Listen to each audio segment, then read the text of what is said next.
Welcome to Game of Roses, this PaceCase. This is BachelorClues, and we're back. Paradise is back. Yes, we just watched the first episode. Thank you, Daddy Scott Teddy. Thank you. That's my first thoughts. Yeah. I don't know if this is... Don't hurt yourself. I don't know if this is a result of low expectations, the lowest expectations out there, but I very much enjoyed this episode. It felt produced in a much more modern, sexy way. I saw that 4K. I saw those constant slow-mo shots with that like background beat constantly, almost like Challengers. It felt slicker. I agree. We're going to give you basically the most detailed recap of this entire episode, probably that you can get anywhere on the internet. But before we do, I want to talk about some of these general things, general reactions to what is this new thing we're looking at. We have long said you need to update the look. You need to update how you're editing it, the song, etc. Get rid of the song. All those things are done. I'm mildly hopeful the song is gone. It was not gotten rid of. It appeared twice in this very episode. One as a joke, as a ringtone on DLP's phone. We'll get into that. And very once small. As a strange kind of like, it was a cover of just the first line of it. That's a good way to fade it out. Your camera is shaking. I don't know if that's a good or a bad thing. Oh, that's because I'm scrolling. It's because you're what? I'm scrolling the computer, which is attached to that camera. The look of the show, yes, drastically improved. It does not look like a show that was shot in the year 2000. It now looks like a show that is shot in the year 2025. Drastic improvement there.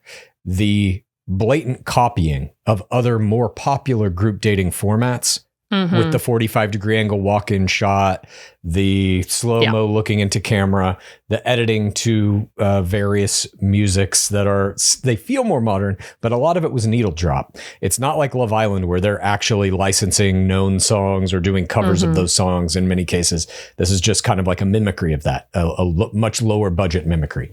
But it worked, I thought. For what they've given him to do, what he's been tasked with, and probably the budget that he has to work with, I think he's doing pretty much the highest level you can do. The new location, thoughts on that? Love it.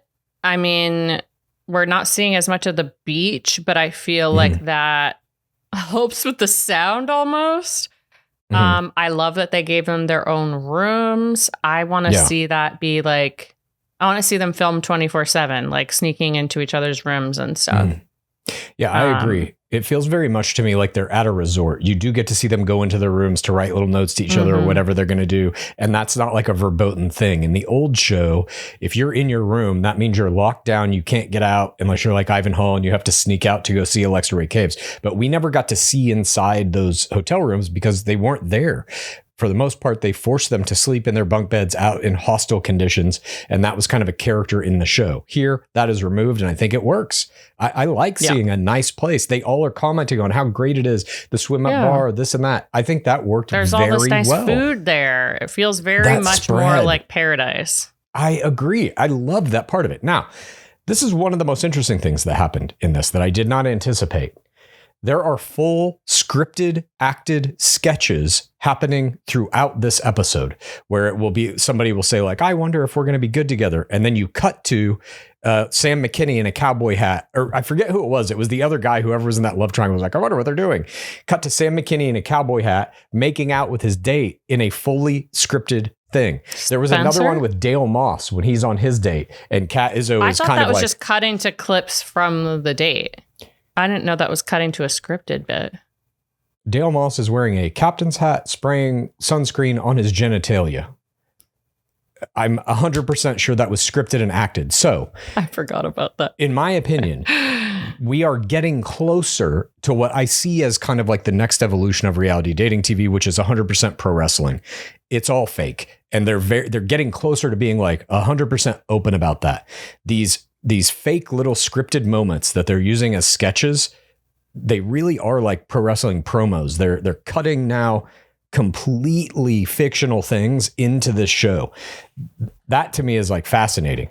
And it's not yet a fictional narrative. I mean, it is, but they're not putting that out front.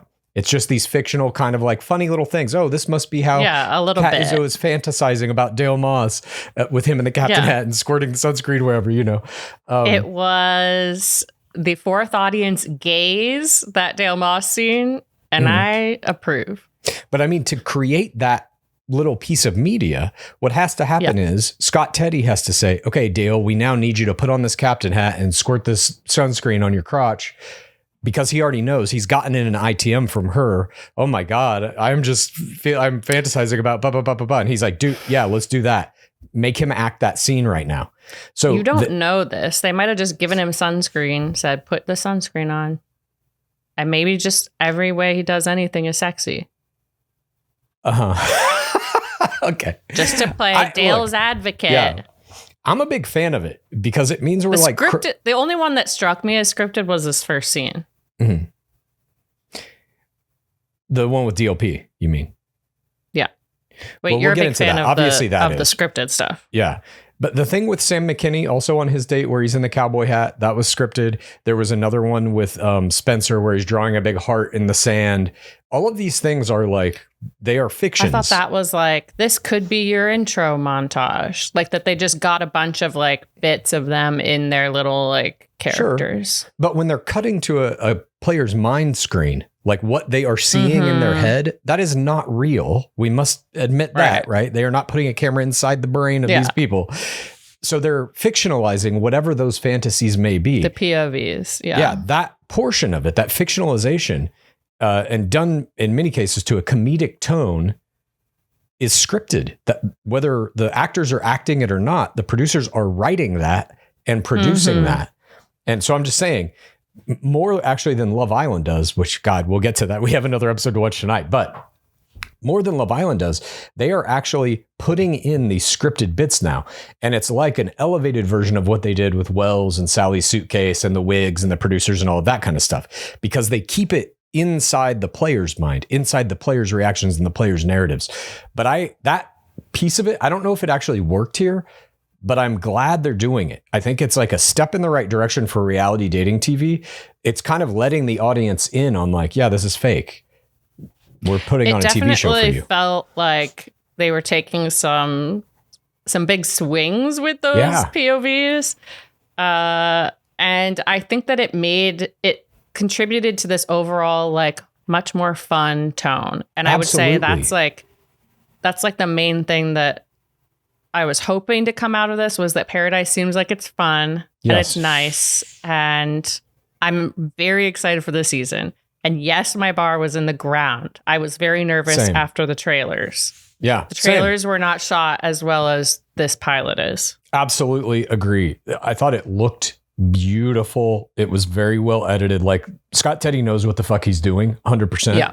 I think like the tone I got from this is like, he's a little bit hamstrung by probably the network and the studio being like, well, you need to do this. And what about this? And he's like, fuck, okay. But we can't fully get rid of the song.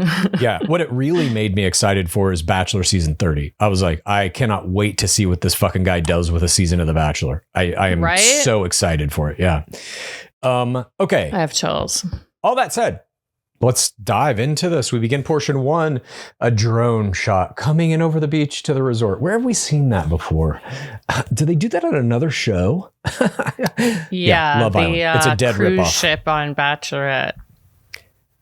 Well, they do it on Love Island. There's a big drone shot that sweeps right into the villa. This is a 100% ripoff of that, and it works. They've done drone shots on Bachelor, whatever. Not like this. Ominous music playing. And we see the final day of Paradise. Furniture is wrecked. The place is in chaos, though some storm has destroyed everything. Food is left behind. Bikinis are hanging off things. We get an iguana licking his lips. And this first creature of this new era of Bachelor under the stewardship of Scott Teddy, who just happened to be a serpent, which I believe was Dark Lord Harrison in serpent form, returning to the franchise to oversee what is being done with his old kingdom. This serpent licking his lips in anticipation of the suffering to come was my creature of the week.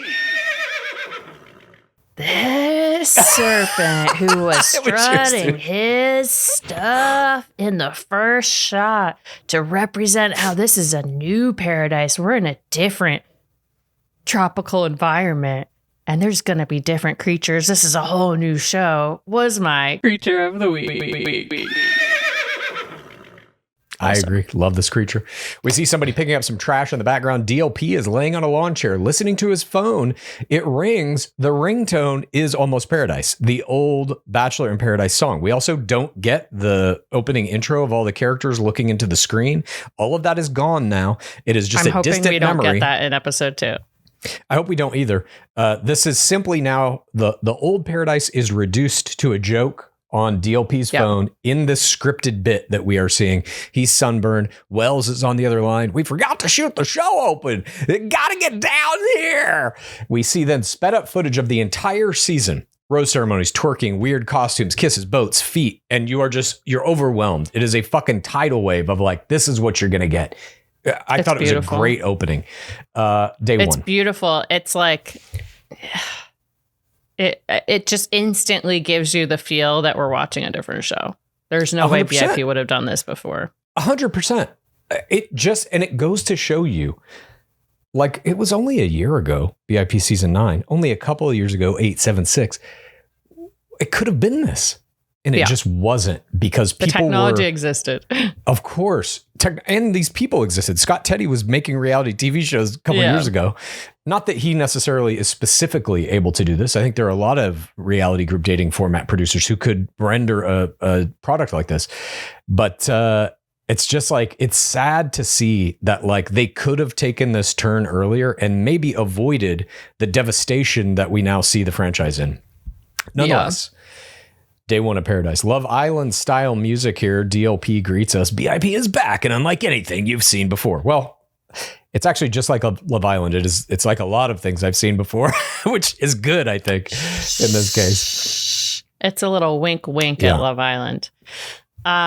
We get the first intro. It is Spencer from The Source, Dallas, Texas. And he is the pet portrait man. And he reminds us, I was there. I was the tall guy. Mm-hmm. And I'm kind of like matcha. Some people think it tastes like dirt, but some people love it. Interesting starting person. Didn't Amaya Papaya talk about being a matcha? And if I'm not your cup of tea, don't drink it.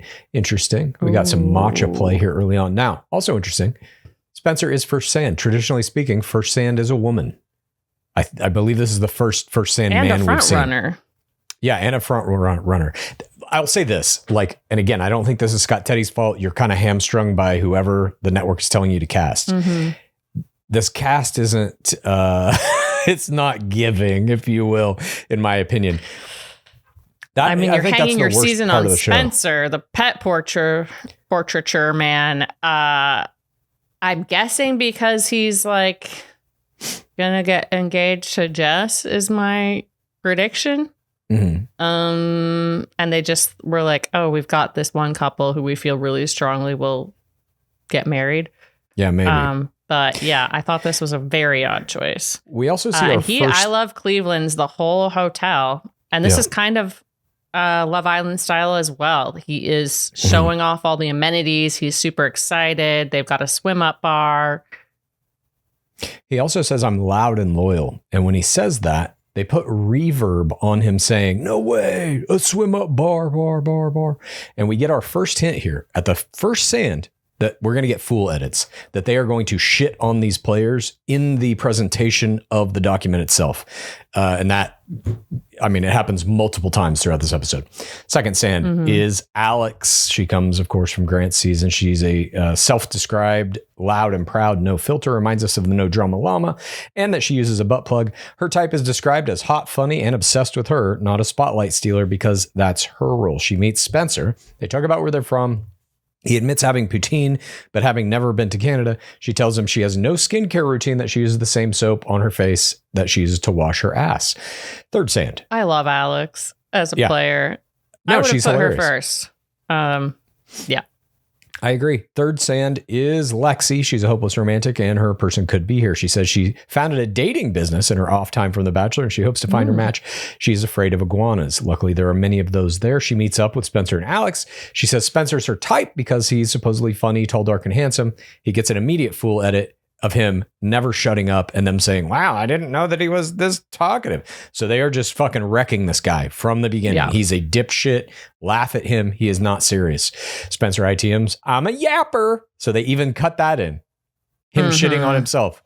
I don't know. I just feel like they are making Spencer out to be such a complete fool immediately. It's hard for me to see him having any lasting power in this game. You think that Jess will leave him? I can't say anything. Fourth sand, Jeremy comes in a Jeep on the beach. How dare you? Fourth sand, Jeremy comes in. He gets the first limo entrance. He gets the first entrance that's a little different. He is in a Jeep as he's driving it down the beach. He's 30, says he lives in New York. He's dated all different kinds of girls, and he puts his phone away, gets out of the Jeep with Jonathan, who was actually the driver of the Jeep. He's fifth sand, and he says he's been training for VIP like it's the Olympics. Calls himself a medium king. What's a medium king? That they do. That was what he called himself on Gen Trans season. It was just like, I have a normal height, average height. I love that they did the intros on all of these grandees, basically, as opposed to having the just like, it's feet walking down the stairs over and over and over. And you could tell they totally tried to like kind of gauge it to the attitude of the person a little bit. Yeah. I loved it. I think these new intros are absolutely fantastic. It's just like, and it's a subtle thing. It's a tiny thing. It's like, well, how should they come into the show? Have them all walk down the same stairs? Nah, give this guy a Jeep. Let this guy come in on a boat, whatever. It's small. Yeah. It's almost nothing, but it just lends such a variety to the show. There's an excitement to it. It's like motion. It's not like you're saying, just some fucking feet scraping down these sandy stairs. We see then these like little comedic moments. Jonathan is like, what do you think about a dude shaving his legs? And Alex says, it's not an ick, but it's not preferred. And then we see sixth sand is Bailey Brown. She hands her bag to a bystander and she has tons of bags. This is your princess player. And she says she's looking for the real deal and someone who can do selfies with me as couple goals. And we see her posing on a boat and this man yells at her to get off the boat. Interesting. And this annoyed boatsman was my Jorge Moreno, bystander of the week. He's the first bystander we get, so I give him the award, but also this is a local that they ask this man to act in this scene with her. This is, of course, her acting as well. This is not a natural moment that occurred. It was set up. I don't know if they paid this man. I don't know what his deal was, but thank you for your service. Fantastic, Jorge Moreno. I did like him. I thought he was going to be my bystander, but no. We see Jonathan and Alex have the same tattoo. And then we get Hakeem as seventh sand. He says he's looking for that Pixar montage. We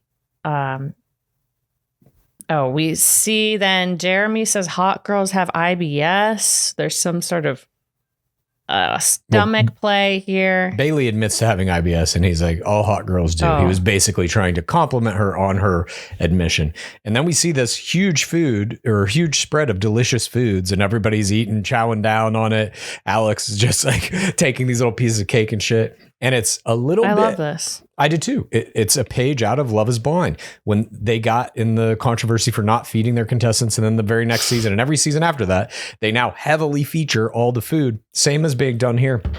It does just give you the idea of like, oh, any basic need they have, any desire is like, it's provided for. It's right there. Mm-hmm. It is paradise. They're in living a resort style vacation and not kind of a loose camping torture situation.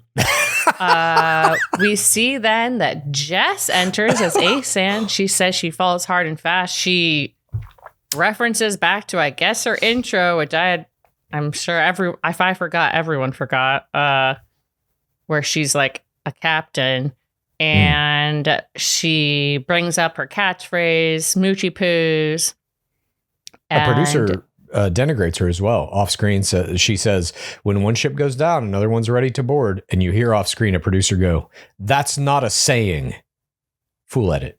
Yeah, I would have cut that. They are wrecking these players.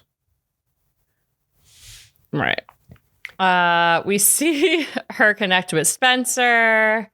They talk about ditching the straws to save the turtles and Texas. We get ninth sand is Kyle from Katie's season 17, and Kyle gets one of the biggest fool edits out of anyone.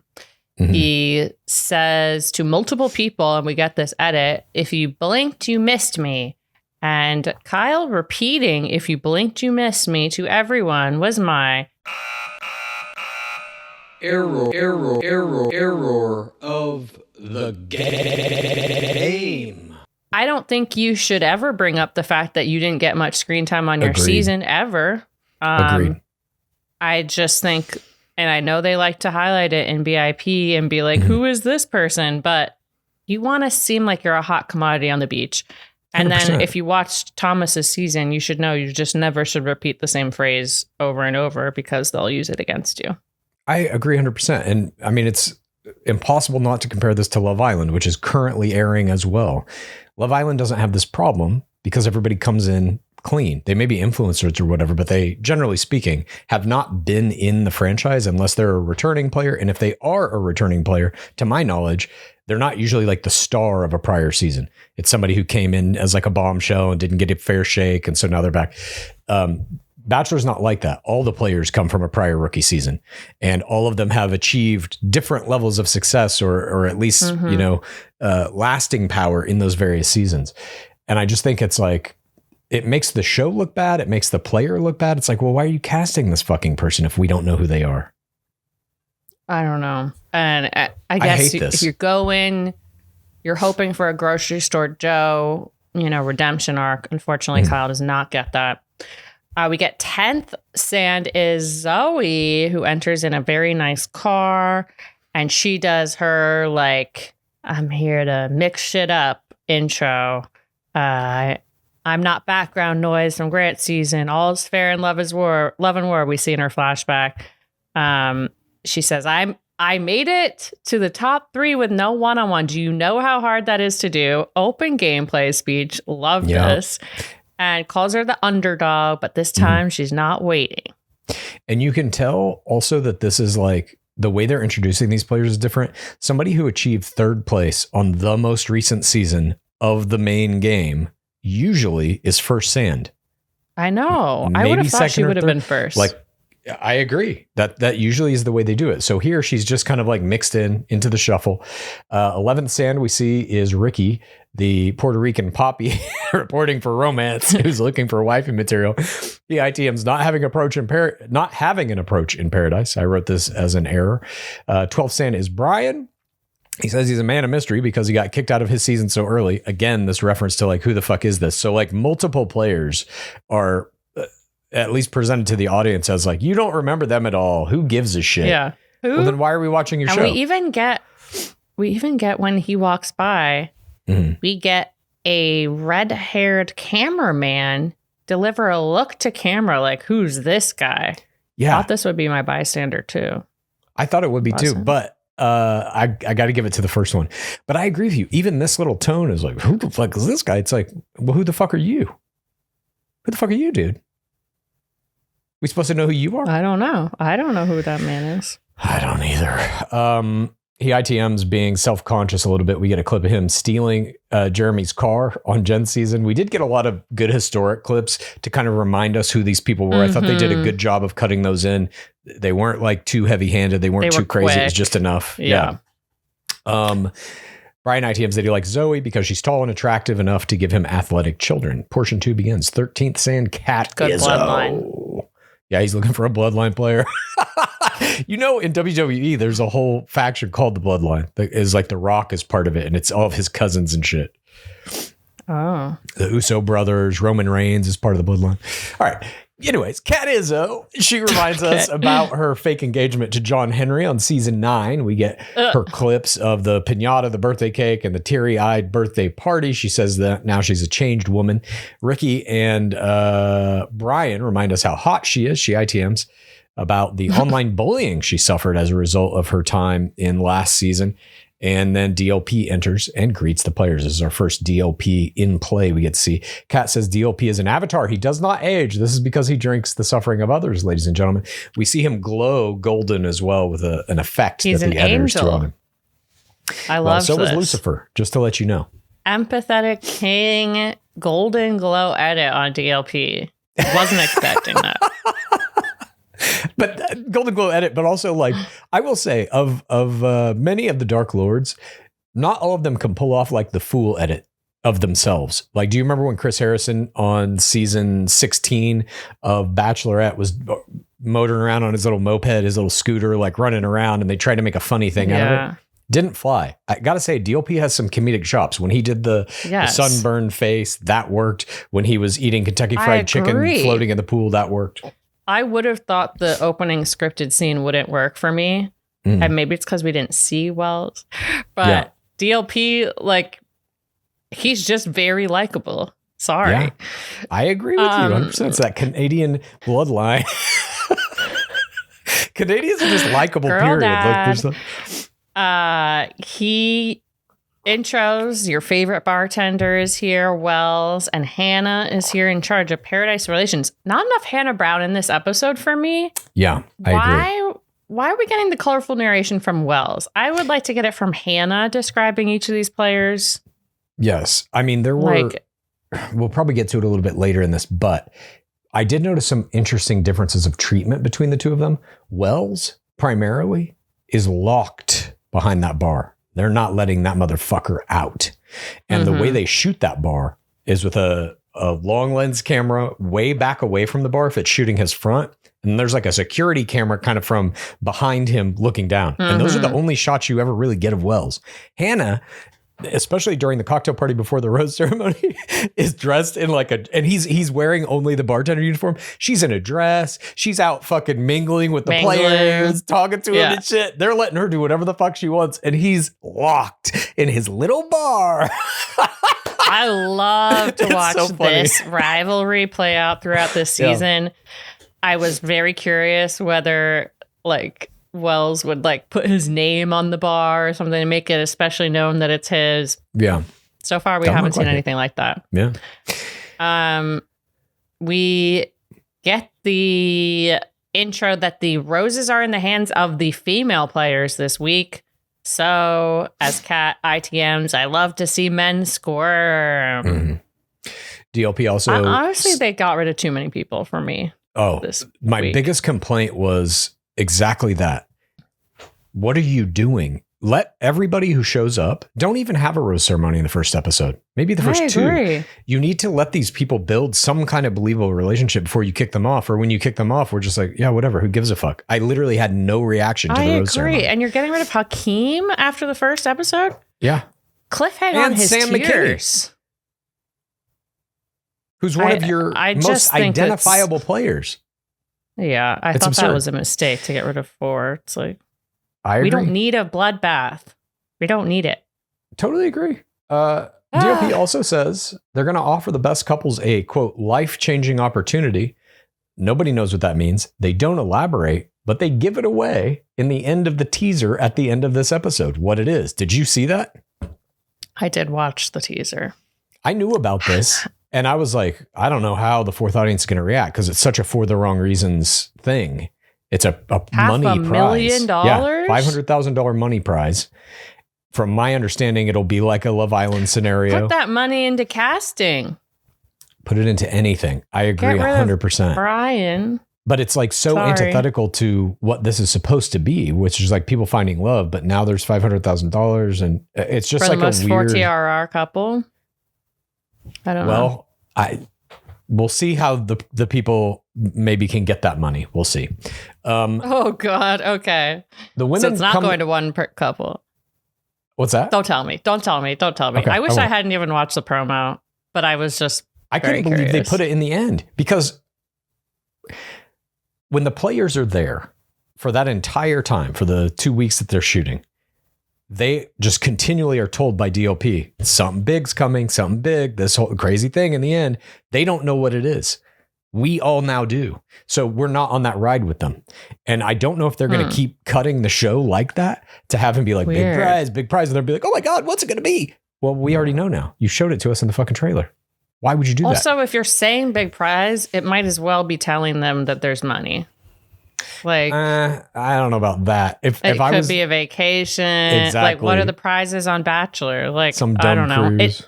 It still means there's something to be won that's not love. Yeah, absolutely. We see then everybody goes and checks out their own rooms this year. Love this. So that we are getting rid of the disgusting fart boom boom room, and instead everyone's room is a boom boom room. That's how I'm choosing to see this. Interesting. And I hope it will be used that way. I wonder, that's actually something that I don't know about, if there's boom boom at all this season. I don't know. What do you mean? I would guess there's not. My general takeaway from this is like 80% of Love Island in terms of like quality, in terms of players being cast, in terms of how it looks, certainly in terms of clothing. Love Island is like the way more almost nude version of this. Raunchy. You know what I mean? Yeah. This is a little more buttoned up. It's the more puritanical version of Love Island. And I'm like, I don't think there's going to be women in their boom boom. 30s. They have women in their 60s on this season, 70s even. I haven't seen it yet. I always saw them on the trailer. Hakeem is I Love Clevelanding the water bottles there. And then Jonathan we get this thing from Wells where he's like, there's inflation, there's tariffs. You know what America needs? We need to watch a bunch of idiots make out on the beach. Did you see this thing? Cut. Yeah, cut. I was like, this is exactly what's wrong. This idea that reality TV is frivolous and stupid, and these are just idiots, and who cares? Love Island USA Season 7 is the most watched television program in existence currently. There is nothing more important. And they're clearly not idiots. Zoe is like a physicist. Yes, exactly. It's just this old way of thinking that like, this is dumb. And it's like, well, if you put that idea in the show we're watching, you're calling us idiots for wanting to watch idiots do anything, make out or otherwise. I don't understand the sentiment. I get it. Back in the turn of the century, reality TV was a new thing. People shit on it, whatever. Mm-hmm. That is gone. That has been gone for a long time. Treat it like the reality TV Olympics that it should be. Absolutely. Love Island does that. I like Jonathan reveals that he got some fancy swim shorts so that he can be amphibious. Love this. Yeah. We see a monkey, we see a truck, and Justin comes in at 14th sand, and he says he feels awkward like the guy who graduated from college who comes back to high school. That was a funny line, I thought. Justin is always entertaining. Like, yeah. I'm glad he's in this season. He references his relationship with Susie. He's healed and he's ready to get serious. We see then the first little one-on-one time between Alex and Kyle.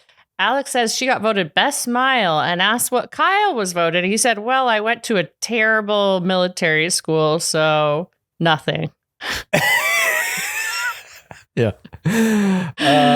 Ricky then steals from Kyle, her first steal of the season. Alex jokes about, oh yeah, I forgot.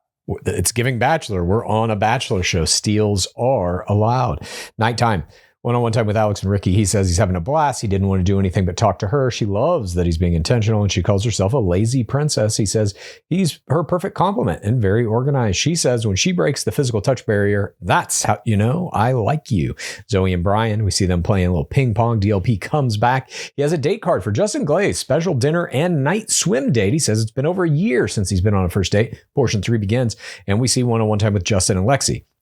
He's talking about being at a different point in his life. He doesn't want to waste anybody's time. He has a clock for what he wants in his future. They talk about how it's different when you're dating in your 30s, that you don't have the time to spend a couple of years in an engagement and a couple of years doing this. You got to get to it now. And Lexi ITMs that there's potential. And FYI, there is a biological clock for men too. Is there? Yeah, they're finding that more and more that sperm age contributes to problems in children. Oh, but I thought the biological clock was it has a psychological effect. There's like a strong desire to have children by a certain time. I think it's mostly that I know in my circles, it's referenced as like, oh, I'm a woman who wants to have children. I have to find a partner before 40, early 40s. Yeah. I never had a biological clock, personally. Well, you don't want children. I threw it out when I was 5 years old. It's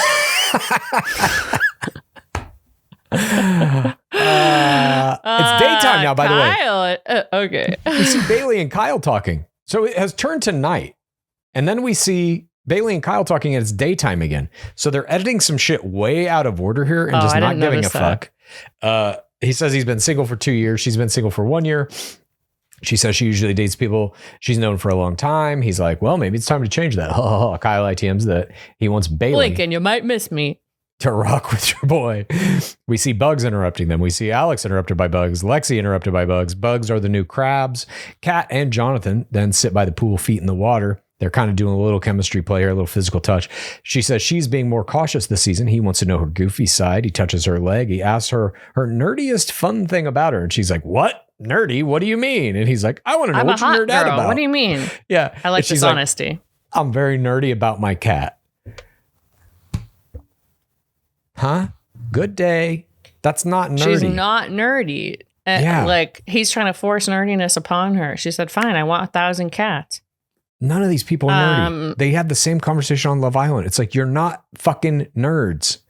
Show me your Magic the Gathering collection. Show me your Warhammer 40,000 miniatures. Then we can talk about your nerdiness. Until then... Okay, what's the definition of nerdiness? It can't be about cats? I don't think so. Not unless she's like knitting outfits for her cats and shit like that. Then I'll grant that. That's a cat nerd. Outfits? Like, I have a cat who controls my entire life. I would not consider myself to be a cat nerd. I'm just a person who owns a cat. Well, Spencer and Jess.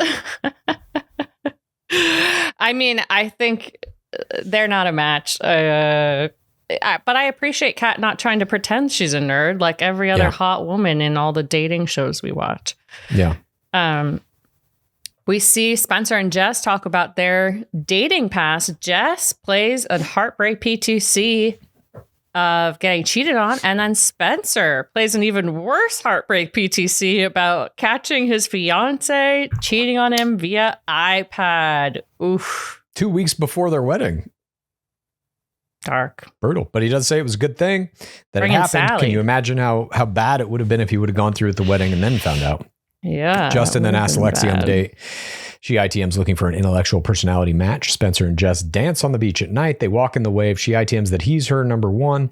They hold hands as they walk the grounds, and he ITMs that if this is his love story, please, he's been waiting long enough. They get a kiss here. This is the first kiss of paradise, season 10.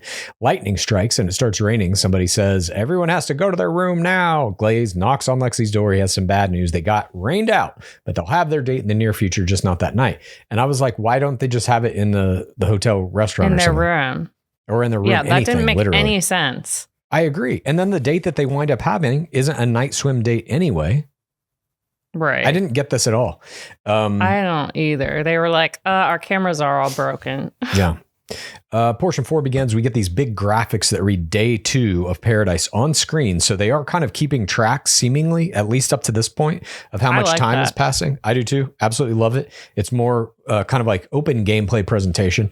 You're showing us the rounds. You're showing us, are we in the first quarter, second quarter, third quarter?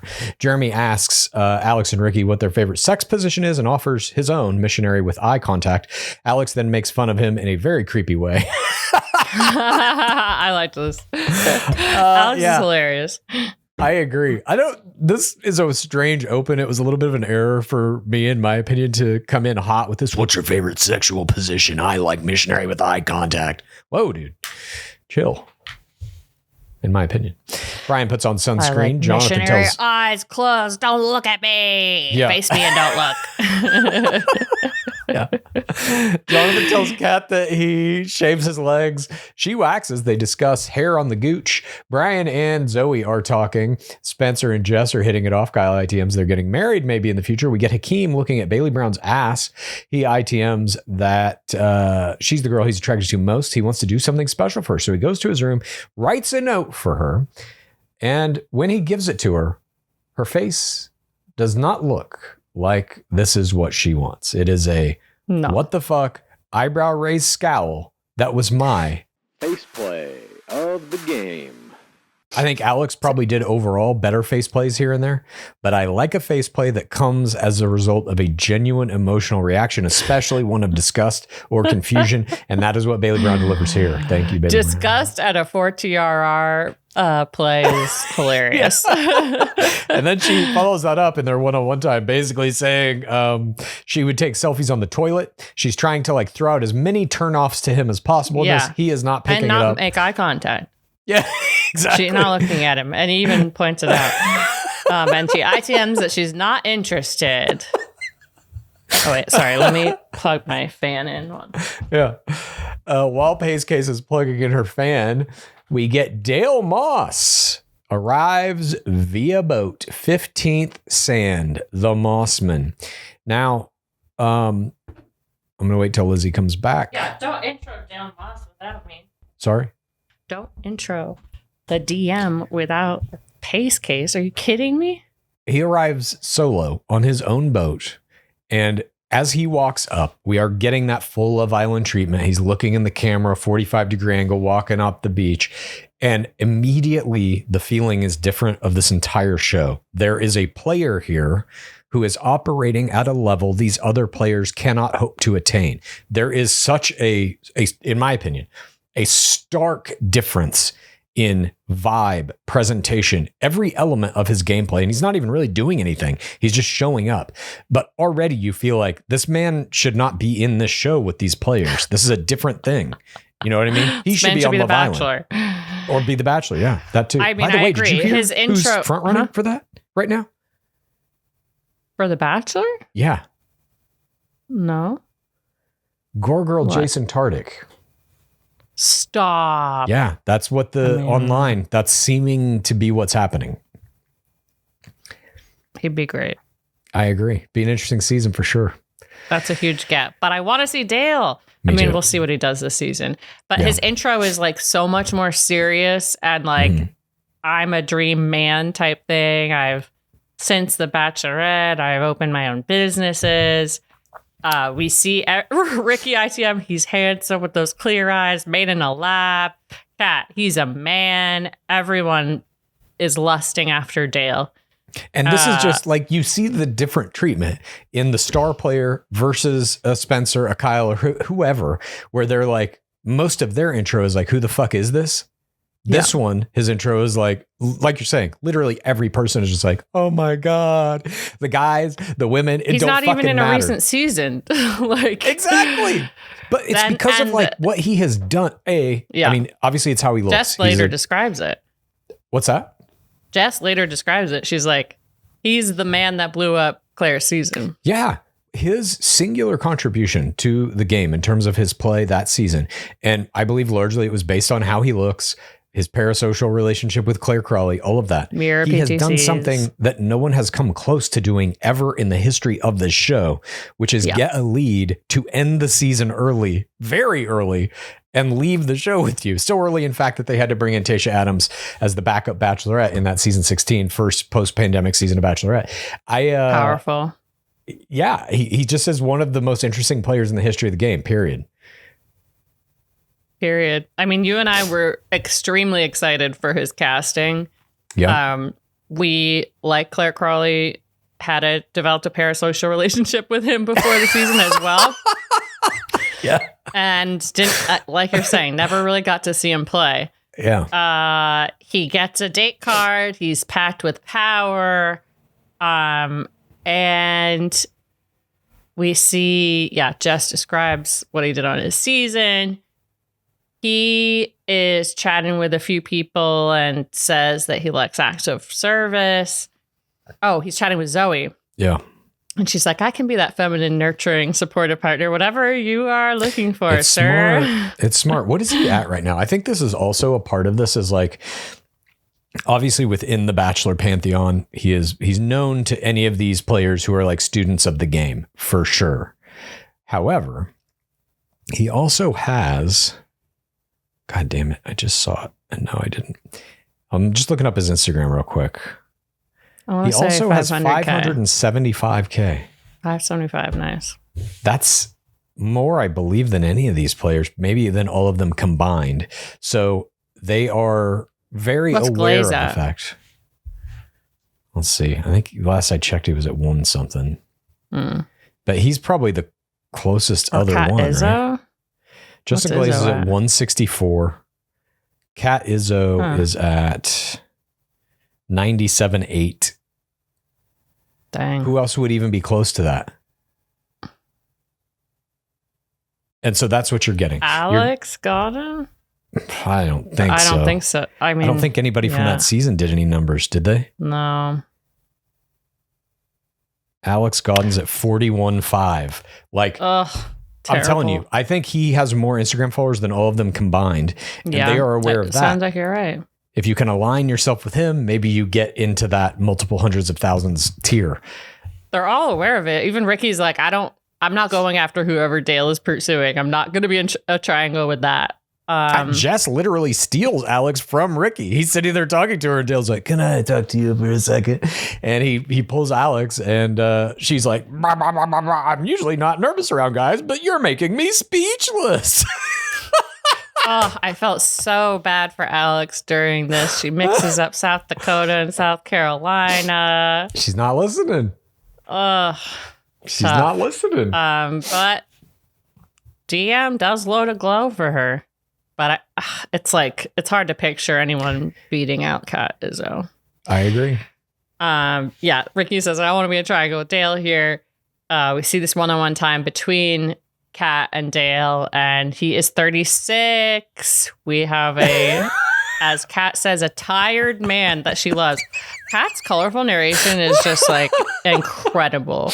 You know, I will just say, she's also right.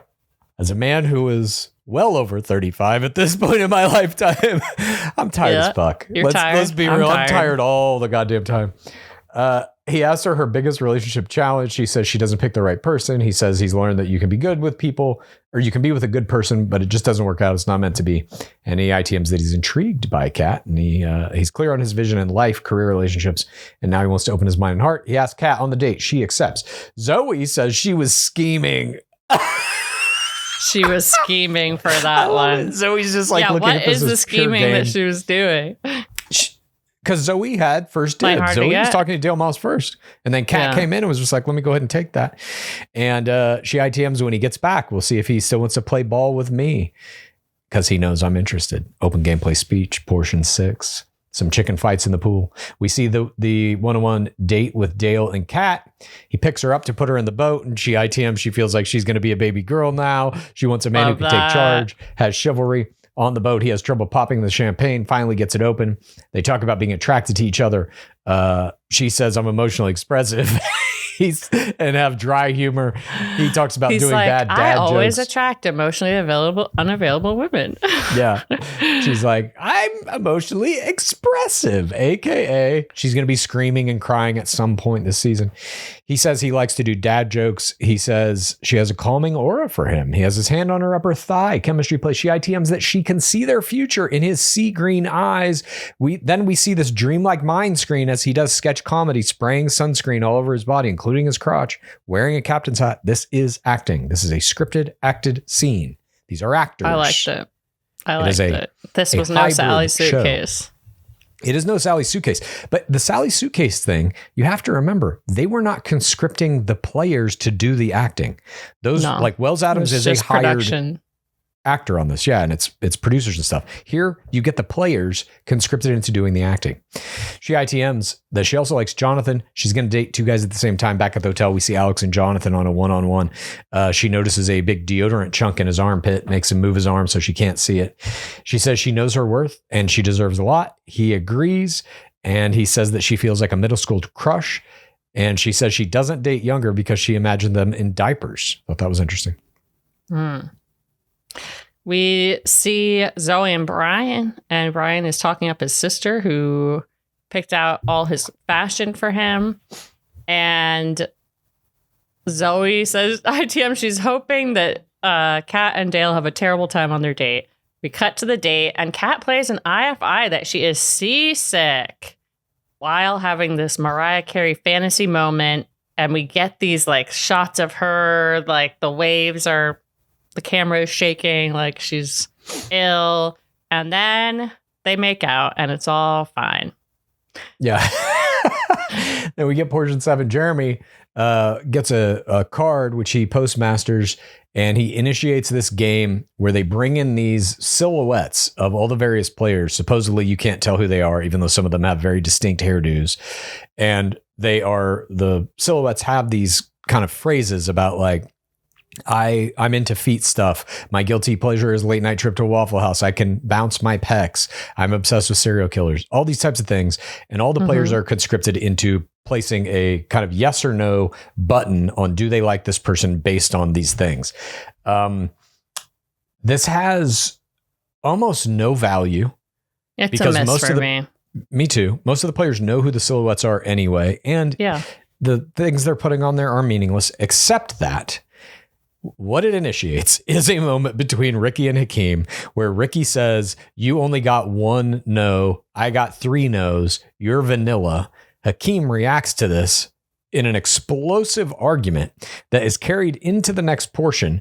And all the women are basically like, what the fuck is Hakeem doing? Continuing this fight, continuing this argument. This escalation of basically nothing by Hakeem was my error of the game. And we see what it does to his entire game. Sorry, I'm going to change my error. This is also my error of the game. Oh, yeah. Fair enough. That was a big one. Yeah, it was absolutely bizarre to me that he just kept this argument going and then he has to try and buy it back later. But nonetheless. Yeah, no reason to be fighting. We also see Jeremy and Spencer speak with their tits. I thought that was interesting. Yeah. The next portion, they finally are basically the fight ends with DLP coming in to basically say who all the silhouettes are. Again, these aren't that meaningful. It's like, I guess, like Lexi loves a hairy man. They should have done it in a different way. The silhouette of the body actually made it not work because people knew who it was. Yeah. If they would have not known who these things were and have to like vote on them or something, there were other interesting ways to utilize this kind of idea, this mechanic of like, here's the things they said. Who said it? Make out with the person who you think this is. Yeah. It's something like Love that. Island style. Nonetheless, this ends with them bringing out a blank silhouette that nobody knows who it is. I did think this was a good way to introduce a new player, and it is Sam McKinney, who rides in on his motorcycle 16th San. We see his montage from Jen's season. Everybody is talking about the main thing, and he gets a date card. We also see Sam then meets Wells at the bar and explains he was on a 1968 Harley, the oldest thing he's ever been on. And Wells says, it's still time. The Goldens are coming. So he makes a joke at the Goldens expense here. Sam pulls Jess, and then we see one-on-one time with Justin and Hannah, one-on-one time with Jeremy and Bailey, and they go on this little walk, and Jeremy's like, I love how we just created our own date regarding the walk. And that is his kiss lead-in line into 2 different kisses. It's a pretty good play by Jeremy here. We also see a dog on the beach. Dogs everywhere, by the way, on this damn beach. There were I think our creatures so many of the dogs. Week, we're going to have a lot to choose from. There's bugs, there's iguanas, there's dogs. There may be other shit that we don't even know about yet. Dogs where monkeys, you don't even I'm sure, think come. they could be. We saw a monkey.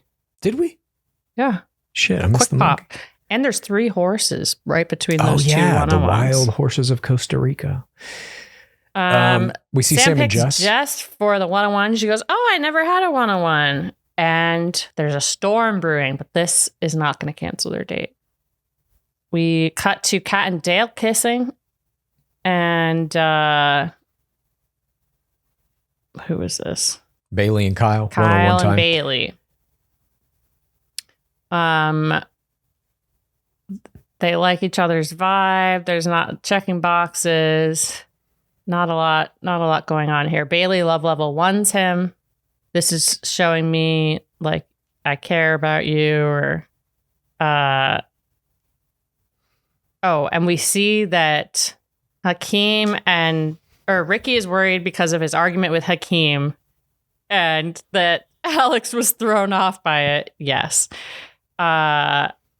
We see then Alex and Ricky talk, and he's like, I've shown you the most interest. And somehow he is able to extract a kiss from this. She ITMs that he's a good kisser, and she does this little squashed up face. That was my Face play of the game. This leads into another kiss. Lexi and Justin see them. Jonathan and Spencer are doing this cute little bromance thing. We have no one. We cut to the date. Sam and Jess are on a spirit guide date, and we meet a spirit guide who's going to lead them through purification and rebirth via help with a translator. And this spirit guide was my Jorge Moreno, bystander of the week. Yeah, it was a good bystander. I love a witch. Me too. This witch also asks our players before they begin with this procedure to disrobe as you feel comfortable with. They just get down to their swimsuits. Nobody went full nude here. I thought that was a little bit of a missed opportunity. Jess, I was thinking about they've had people streak in Love Island before, and no one has done that in a while. I think it's a huge missed opportunity. I agree. Where's the Kenny Brash and Mari Pepin of this season? Where is the Tia Booth and her China Pot playing volleyball of this season? Just like DMs that she's thinking about Spencer back home. We get another sketch comedy bit with Spencer making a heart in the sand. They hold each other's hands while the shaman smokes their bodies and gives them sponges to do a sponge bath with each other. Jess ITMs that there are some sparks flying. She thinks it's hot. And Spencer tells Jonathan back at the hotel that he doesn't want to get too excited about anything. Portion 10 begins. Zoe and Brian one-on-one. He sets up a little blanket date. She ITMs that this is the guy she's going to go after. They stargaze. He says, I think that's a star. And they cut to a shot of the night sky of billions of stars. And she's like, I think they're all stars. That was funny. I agree. Back at the date with Sam and Jess, they bring the ritual of fire. They have to talk about their fears, write them on a piece of paper, and the shaman throws them in the fire. We've seen this a million times. She says heartbreak is her number one fear, by the way. And then he ITMs that this could be his dream girl back at the hotel. Jonathan Spencer says he's not a second choice. If the date goes that well, it's going to save him some time. He's spinning out about it. We get a nightmare mind screen then of Spencer of what they might be doing. And this is where we see Sam M is now wearing a fucking cowboy hat. They're kind of slow dancing, kissing, and they cut it horror style as though it is like the horror movie playing in Spencer's mind. And I'm telling you, this is acted. Where did he get the fucking cowboy hat? They just brought it into the date. Yeah, it's acted. Like, you guys want to dance? Here's a hat. It's acted. It wasn't like when you said acting, I thought you meant like they were like creating new scenes. It's like they were already kissing. To me, it's in universe scenes. Like, right, but you have to imagine. Does have to put sunscreen on. Come on, look. You have to imagine being the players, okay? And so you're there, you're doing your thing, like with Sam and Jess. They're kissing, they're sponging, fine. All of that is admissible as like play. There's no producer interference in that. Producers have set up the scene, but they get to play in it. Then at a certain point, a producer emerges and says, "Put on this cowboy hat and kiss her." That's acting. That they're being directed. With Dale Moss, at a certain point, a producer comes out and says, "Put on this captain's hat and spray that fucking sunscreen on your dick." Maybe the hats are just around and they chose to put them on. You don't know that. Okay. Back at the hotel, Jerry. They just got, wherever you are on Bachelor Paradise Season 10, there's just a big box of hats laying around. Feel free. Have fun with the hats. Do what you can do with them. Have a prop box around, you know. Can't go wrong. I did love, by the way. Oh, Jesus. Stay true. Stay true like Maddie Prue. This is my prop hat. If you're just listening, you got to be watching this on YouTube. I'm currently wearing my Latia Gar. Come on now. trucker cap, Where which is I she? got Is she last not week in the mail. on BIP? No. Robbed. You got a couple of more big, like heavy hitters that are going to come in, but not many. You're seeing the bulk of the talent is there now. Back at the hotel, Yikes. Jeremy and Bailey arrive, or they're talking on 101. Sorry. He says he wears his heart on his sleeve. She says it's hard to say you like somebody. She ITMs that. He likes her conversation with Jeremy, with the vibe they have. He sniffs her. She calls him sweet. Couple of kisses here. And Kyle and Alex watch the kiss. Kyle says, America's on my side. He ITMs that he wasn't expectant. But it's the game sniff on play now. was nothing like Ace and Shelley. No, I agree. Smell this. Forehead kiss. Yeah. You never see that coming. No, I agree. It was a strange play when he did it. Effective, I suppose, but it surprised me. And it surprised Think America. about it a lot. That's what you're a nerd for. What kind of nerd are you? I'm a nerd for the Ace forehead kiss sniff play in season 7 of Love Island USA. It's just very unexpected. I've analyzed it a lot. I have charts. I've never seen anything like it. There's just certain Yeah, it's moments weird. I agree. that really stick out to you. Totally agree. Justin is juggling here. He ITMs that Can you Jess juggle? and I can juggle 2 things. I can juggle 3. Taught myself when I was 12. You're a nerd for juggling, it turns I'm out. a juggling nerd. I am kind of a magic juggalo. nerd. I perform some card tricks. I'm not great at them, but I am kind of a magic nerd. Don't I know a bring lot out about the cards. the history of magic. Clues and I have our own history with his cardistry, which involves I me haven't done it telling in a him long to time. stop shuffling because it was driving me insane. And I think I've abided. Have I not changed? When's the last time you heard me shuffle a card? There was one time somewhat recently, but you've been very good about it, See? I will say. It used to be constant. Anyway, Justin ITMs about the various love triangles of Jess and Bailey Brown. We see a dog running on the beach. And then we see Lexi and Justin at their brunch date, huh? And Justin pops the champagne. He's doing a bunch of face play. Lexi says, I'm wet. Love that. They talk about their ambitions. And then Justin brings up Susie, which Lexi calls the elephant in the room. Why is he doing this? I don't know. It's an error. I guess it's you a, have It's 100% to error. No, you don't. talk about your relationship No, you history. don't. She knows it because she's a student of The Bachelor. She understands what's Yeah. going on within the nation. So maybe she asks him, hey, I know you're dating Susie. How'd that go? Listen, it was great. We were great friends.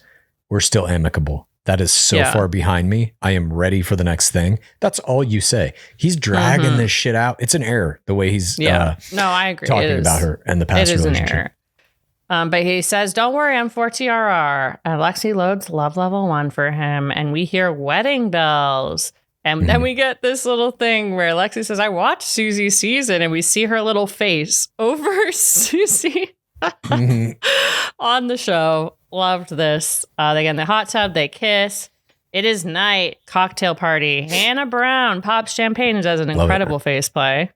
This is where you see the shot of Wells sequestered behind the bar in his bartender outfit as the sand beast is out there looking her best, looking like she could win a pageant right fucking now, having fun with these players, mixing it up. And Wells is just back there like, oh, is anybody going to come talk to me? I love that. Hannah Brown untethered.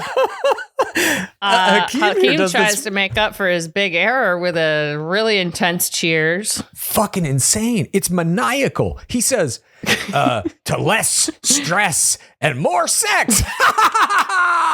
Be gone, dude. He's writing his own death warrant. What's he doing? Hakeem, Jesus Christ. I felt so sad for Hakeem during this Hakeem's episode. bread and butter. We saw it with Goldie the Spider, is big faceplay reactions to things that are animal related, that are weather related, environmental factors should be contributing to his faceplay. This turn he's taking where he's like, let's cheers to more sex. It's like, that's not your vibe, dude. You're cute and funny, and you got to get a player who wants a cute and funny guy. Yeah. Correct. Dale Moss, nobody's that guy, by the way. Just a blanket cheers to less stress, more sex. That's like a Johnny Bananas play from 2003. Like, it's roasted. I'm not. That's true. I just don't think that tone fits in modern dating reality format anymore. Personally, just my 2 cents. Could be wrong. We see DLP come in. He says, go to work, start grafting. We see this slow-mo of all the food. Justin ITMs, all his eggs are in one basket. Lexi loads level 1 for him. But she is worried about the Susie situation because she had a situation with someone who had just gotten out of a relationship, still in communication, wants to feel chosen. And Spencer is like, there's so many people into you. Don't worry about it. And Lexi's trying to think of the timeline. They broke up in February, March, May. I don't know. Right. So if they broke up in February, March, math. This show shot in what? Early June? No. May? Late May, early June, I think. So she's right. It's like months. It's not, there ain't a lot of distance in between it. You never know if people are breaking up at the very end of their relationship or if it's been over for a minute. True. You know what I mean? That's true. Wells tells Jonathan he's too handsome to go home. Too handsome to fail. We see Ricky and Alex. And Alex is conflicted. We see her with John. He love level 1. Oh. Alex is like, I'm not sure where you're at, really. You've been playing it super cool. And Jonathan love level 1's Alex in my play of the game. There wasn't a lot of big plays this episode, but for me, it was people overcoming love triangles. And Alex, that's a tough love triangle to win. Like she's first sand, like that's your star player. Yeah. And he's competing against Ricky, who is getting a bunch of kiss play with her. So I thought this was a strong level 1. Wells shits on Ricky and his ITM. Ricky's like that too much cologne guy. Kyle is so passive. And is it just me or is Bailey Brown way out of Jeremy's league? Look at his red face. Unbelievable. Unbelievable. Why is this in the show? So you have basically like whether they want it to be or not, Wells is one of the voices of the show. He is a piece of the identity of the show itself. Yeah. Him, DLP, Hannah Brown, they all serve this function. If you have the show itself basically saying these guys all suck, fuck them. Yeah. Why are we watching your show? Why would we want anything good to happen to these people that you're saying are fucking stupid? Look dumb, behave badly, dating out of their league. It's like dating out of their league. You brought him here to date these exact women. I just don't understand this attitude. You're doing these women a disservice. You're going to point that out. Huh? I get why Wells does it. He is locked in 2004 era reality TV. It's all stupid. It's all bullshit. Shit on everything. I'm self-deprecating. I'm also deprecating towards you and everyone else. I get it. Like that's Wells's thing. But as a producer, you've got to not have that. Other deprecating. Yeah. It's like, do you want a highly engaged audience like Love Island USA? Then you have to give them something that at least feels like you, the creator of this, are taking it as seriously as the audience does. And when you put the sentiment in there that's being delivered directly from one of the people that is the identity of the show that says this is all stupid, don't take it seriously. And it's like, well, Love Island's on. All the guys suck. I'll go watch Love Island because takes itself seriously. There's a lot of complaints online about the Love Island men being cast that are not in the women's league either, but they don't put that notion in the show directly from the mouthpiece of the show. Exactly. And we get what I think should have been the cliffhanger of the episode. Hakeem starts crying in the bathroom. He's not doing well. His toes didn't hit how he was hoping.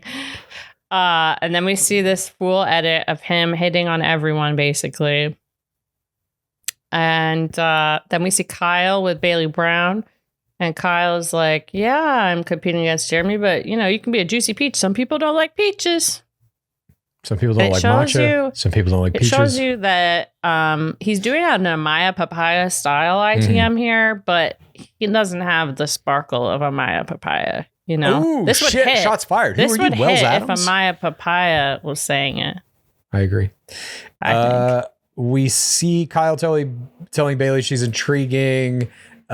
She wants somebody to be there through the good and the bad, strong connection. He doesn't want a summer fling. He wants the real thing, he says. And then we get DLP enters with a 13 ting. 1, 2, 3, 4, 5, 6, 7, 8, 9, 10, 11, 12. That's a devil's number. 13. Huh? 13's got to be a number of the devil. You tell me. Standard round of play is over. Cocktail party is over. Rose ceremony is next. Jeremy and Kyle say their goodbyes preemptively to one another, knowing that one of them is going. Oh, I loved that. That move. Was funny. And then we see everybody walking to the rose ceremony in the slow motion 45-degree angle shot, just like Love Island USA when they have to go to the fire pit. A dead ripoff here. It works. And the rose ceremony is Lexi gives to Justin, Zoe to Brian, which was my play of the game. Zoe's notch down. Yeah. It may seem subtle. It may seem that she has no choice. She is going for Dale Moss, as are all of these players. She understands Kat Izzo has at least won this round. Maybe not the war, but she's won this battle. And so she has to acquiesce down to her second choice, which is Brian, gives this rose. And I thought she played a kind of, let me just see if I can tread water here type game. And it came across well, though. I think it did come across at least to Brian that she likes him.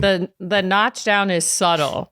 Yeah. Where you don't really notice it, but you know she's still going to see if Dale Moss wants to play ball with her. Yeah. I don't know if this was shot out of order or not, but she went before Kat. She could have given that rose to Dale.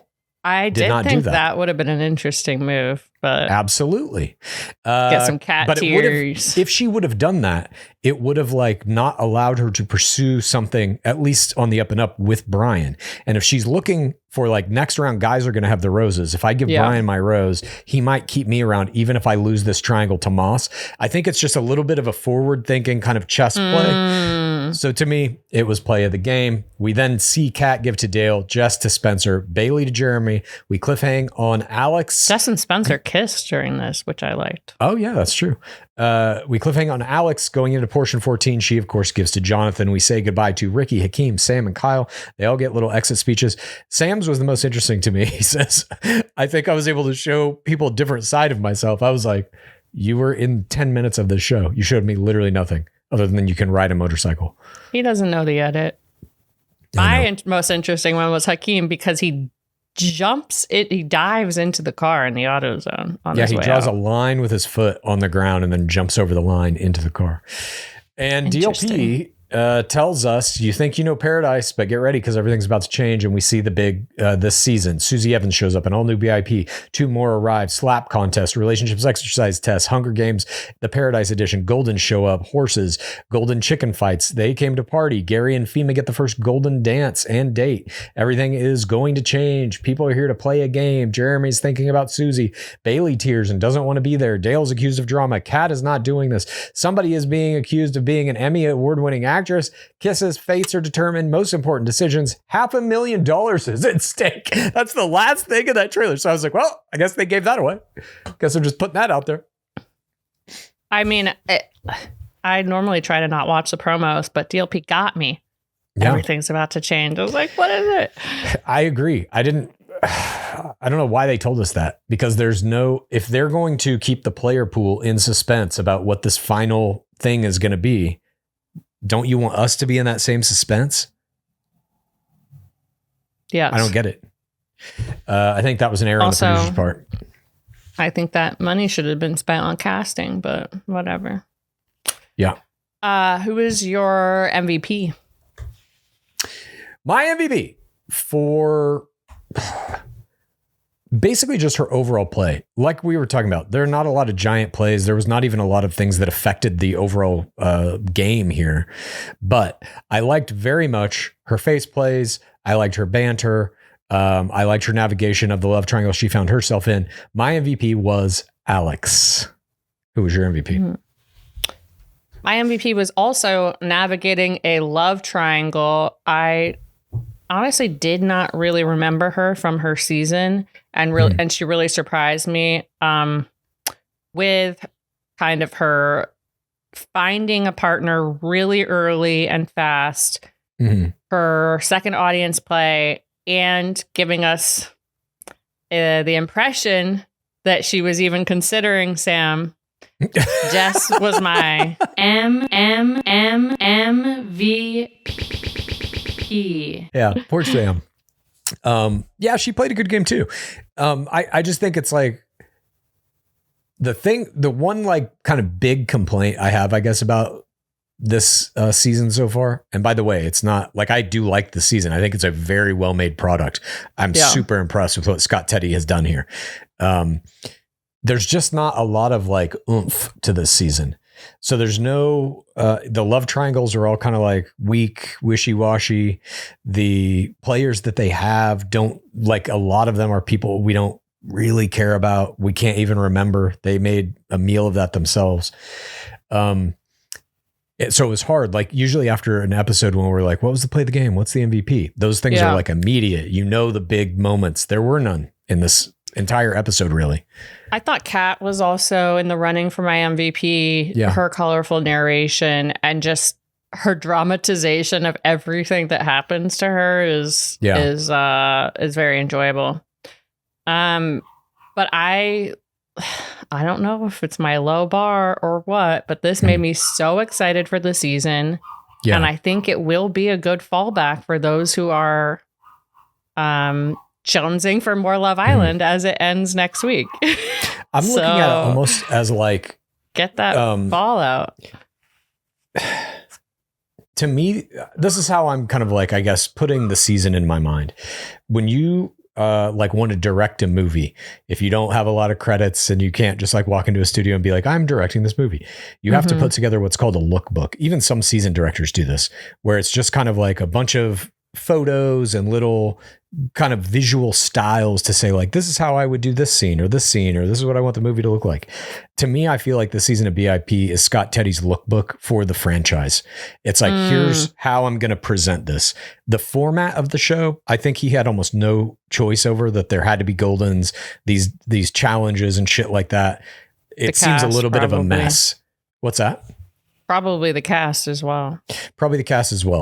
There are things in this that are just like all the shit that happened in this episode, mechanically, narratively speaking, is like a wash. I didn't care about any of it. Who picked who? What were these dumb love triangles?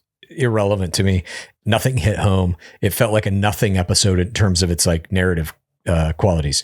Visually though, and how he's handling the players, their attitudes, even beyond the like full edit shit, all these players seem happy and like they're having fun there. And it's presented in that way. I am looking so forward to watching that tone and visual style be transplanted into Bachelor proper season 30. Like, I think that season's going to be phenomenal based off what we saw here tonight. I agree. And based on you saying that Tardik is in the conversation, I'm like, okay. I have mixed feelings about Tardik. Would he do it? Would he do it? Oh, you think he definitely would do it? He tried to do it before and Colton beat him out. He's been very open about that when Colton went into Mike Fleitz's office, was like, I'll give you the best season ever. Tardik was in that conversation too. He was almost Bachelor then. I like Tardik, don't get me wrong. And I think he'd be a pretty good Bachelor. But what I really want to see now, again, based on this pilot that we just watched, is ABC, Warner Brothers, to say, Teddy, do what you want. Let him make all the fucking decisions about who to cast. Let him start clean. Stunt cast. That's really what I want to see now. Yeah, a stunt cast would be unreal. I agree. You can just feel, I think, in this season of Bachelor in Paradise that Teddy's he doesn't have full control. He's doing everything he can. I wish they had stunt cast this season. I'm like, there's just such a, I think like what you're saying is right, that the structure and the visual tone is right, but it's like there's just certain things that are not hitting, and it was a little bit bland in terms of like, you don't really believe that any of the love triangles are like super into both people. I don't believe any of these people are into each other at all across the board. This is all fake. And And that is like through really no fault of Scott Teddy's.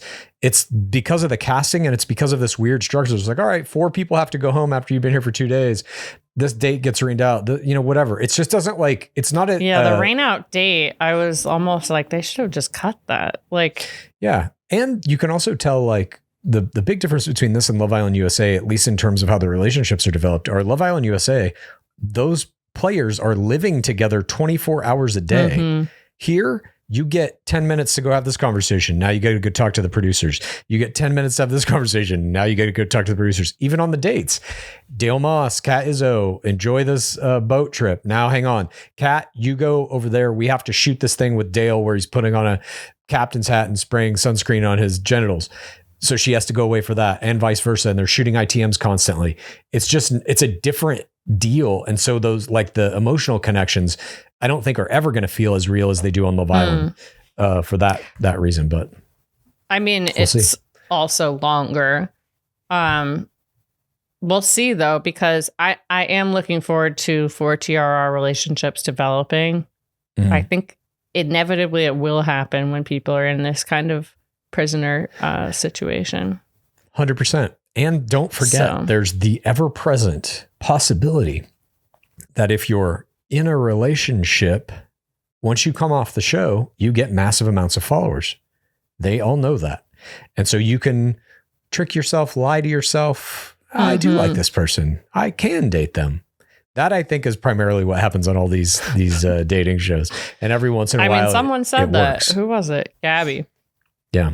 Gabby Windy was like, you almost trick yourself when you're in that. I would like to see more Hannah Brown. Agreed. Colorful narration. And I would like to see less of the shitting on the cast as well. I agree. Also, it's worth noting, we didn't even talk about this. There were 0 Goldens in this entire pilot. Yeah. So how much of the show are they going to claim? So far, it's 0 to 100% in favor of the younger cast. I don't know. I saw some costumery in the little promo thing, so I'm looking forward to that. Yeah, I mean, they were in the promo for sure, but like, are they... I think the question that we all had, like, are they going to get equal screen time to the younger players? That's answered. The answer is they can't now. There's no way to even catch up. No. They've got a full episode of 0 screen time. Unless they give us a full episode of Goldens. I'm really looking forward to of the Goldens is Kathy. She said like one line in one of the teasers, and I was like, oh, she's good. Yeah. Yeah, I agree. But it looks fun. It looks great. I mean, visually speaking, I'm very enthused for the future of this franchise. I don't think this season of BIP is going to be like that remembered. I don't think it's going to be like successful in many ways. We'll see about ratings. But what it was successful in doing is proving to ABC and Warner Brothers that Scott Teddy knows what the fuck he's doing. They gave him the keys to the kingdom. That season 30 of Bachelor, I'm going to view that as Scott Teddy's first real season. And I think he's going to blow it out of the water. I think he's exactly what this franchise needs based on this pilot. Yeah, I'm feeling very, very encouraged. Me too. Thank you for joining us. That wraps up our first recap of Bachelor in Paradise Season 10, Episode 1. We will be covering every episode of this here on Game of Roses, as well as every episode of Love Island USA Season 7. We're down to kind of the wire on that. There's about a week left. Join us on Patreon for that. Coverage of every single episode of Love Island on our Patreon. That's 5 nights a week. We've been there.